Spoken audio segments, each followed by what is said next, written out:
చోళరాజుల యొక్క సంస్కృతి. ఈ చోళుల యొక్క సంస్కృతి తిరిగి 3 విభాగాలుగా మనం విభజించవచ్చు. అవి ఏమిటి అనంటే, మొదటిది దేవాలయ నిర్మాణ సంస్కృతి, రెండవది స్కల్ప్చర్ లేదా శిల్పకళా నిర్మాణం, మూడవది పెయింటింగ్స్. ఈ 3 రకాలైనటువంటి ఆర్ట్ శిల్పకళా నిర్మాణాలు చోళులు ప్రత్యేకంగా వారి యొక్క రాజ్యములో ప్రోత్సహించారు. మొట్టమొదటిగా మనం ఆలయ నిర్మాణ సంస్కృతిని చూద్దాం. సాధారణంగా ఆలయ నిర్మాణ సంస్కృతిలో పూర్వకాలం నుంచి వచ్చేటటువంటి సిద్ధాంతం ఏమిటి అంటే, ముఖద్వారం వద్ద ఒక విమానం మాదిరిగా ఉండేటటువంటి డోమ్ ఏర్పాటు చేసేటటువంటి పరిస్థితి ఉండేది. ఈ చోళరాజులు ఈ యొక్క పరిస్థితిని మార్చివేశారు.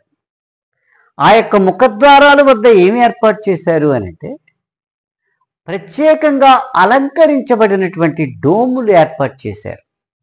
వాటి యొక్క ఎత్తు ఎంత ఇదే ఉండొచ్చు.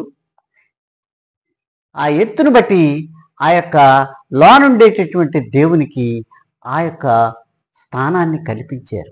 సాధారణంగా ఈ గ్రామాలలో ఉండేటటువంటి ఈ ఆలయాలలో ఉండేటటువంటి మండపాల్లో ఆ గ్రామ పరిపాలనా సంఘం యొక్క మీటింగులు అక్కడ ఏర్పాటు చేసుకుని అక్కడ గ్రామానికి కావలసినటువంటి విషయాలన్నీ కూడా చర్చించుకునేవారు.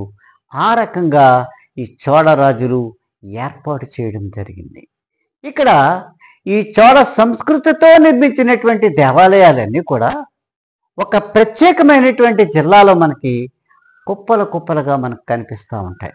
పుదుక్కొట్టై అనేటువంటి ఈ జిల్లాలో అనేక దేవాలయాలు చోళుల యొక్క సంస్కృతిని అనుసరించి నిర్మించినటువంటి దేవాలయాలు మనకు కనిపిస్తాయి. వీటిలో ప్రధానంగా మనం చెప్పుకోవలసినటువంటి దేవాలయాలు ఏంటంటే, విజయాలయంలోని చోళేశ్వరం దేవాలయం, నాగేశ్వర స్వామి దేవాలయము ఎక్కడుంది? ఇది పూర్తిగా కుంభకోణంలో ఉంది.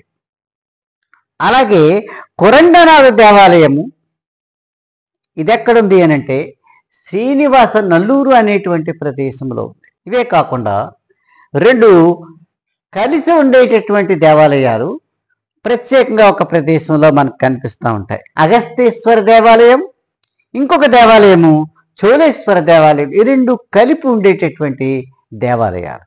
ఈ దేవాలయాలు ఎక్కడున్నాయి అనంటే తిరువాలీశ్వరం అనేటువంటి ప్రదేశంలో ఉన్నాయి. రాజరాజ చోళుని యొక్క కాలంలో 1009వ సంవత్సరంలో నిర్మించినటువంటి ఒక శివ టెంపుల్, ఇది ప్రత్యేకమైనటువంటి శివ టెంపుల్గా మనకు కనిపిస్తూ ఉంటుంది. ఈ దేవాలయంలో ఉండేటటువంటి చిత్రపటాలన్నీ ఒక ఎత్తు, ఒక భాగంలో నిర్మించబడినటువంటి ఒక తలభాగం కలిగినటువంటి ఒక వ్యక్తి యొక్క శిల్పం నిర్మించి ఆ శిల్పానికి వేసినటువంటి టోపీ యూరోపియన్ టోపీగా ఉండేటటువంటి చిత్రం మనకి ఈ దేవాలయంలో ఒక ప్రక్కన కనిపిస్తూ ఉంటుంది. ఇది ఏమిటి అనంటే 13వ శతాబ్దంలో భారతదేశాన్ని యాత్రికుడిగా వచ్చినటువంటి మార్కోపోలో, ఇతను వెనిస్ నుంచి భారతదేశానికి ఒక యాత్రికుడిగా వచ్చినటువంటి ఒక యాత్రికుడి యొక్క చిత్రం అక్కడ మనకు కనిపిస్తూ ఉంది.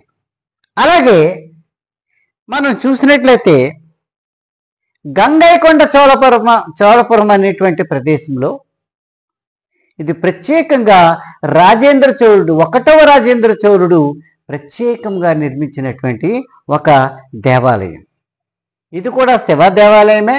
అయితే ఈ దేవాలయం ఏమని పిలుస్తారంటే బృహదేశ్వర దేవాలయం అని పిలుస్తారు. అటు తర్వాత కాలంలో తర్వాత వచ్చినటువంటి చోళరాజులు నిర్మించినటువంటి ఈ చోళ సంస్కృతితో నిర్మించినటువంటి దేవాలయాలు ఉన్నాయి. అవి ఏంటంటే ఐరావతేశ్వర దేవాలయం. ఇది ఎక్కడుందనంటే దారాసురం అనేటువంటి ప్రదేశంలో ఇది కూడా ఎక్కడ ఉంది మనకి? తంజావూరు జిల్లాలో మనకి కనిపిస్తూ ఉంటుంది. ఇంకొక దేవాలయం ఎంప హరీశ్వర దేవాలయము.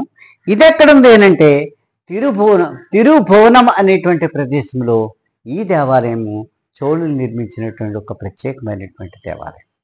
కాబట్టి చోళ దేవాలయం యొక్క నిర్మాణము విమానంగా ఉండేటటువంటి ప్రధాన ద్వారం యొక్క డోమ్ను మార్చగలిగి గోపురాలతో నిర్మించినటువంటి ప్రత్యేకమైనటువంటి గోపురముగా ఉండేటటువంటి ప్రధాన ద్వారాలు ఏర్పాటు చేయడం మనం ప్రత్యేకంగా ఈ దేవాలయాల యొక్క నిర్మాణంలో మనం చూస్తాం.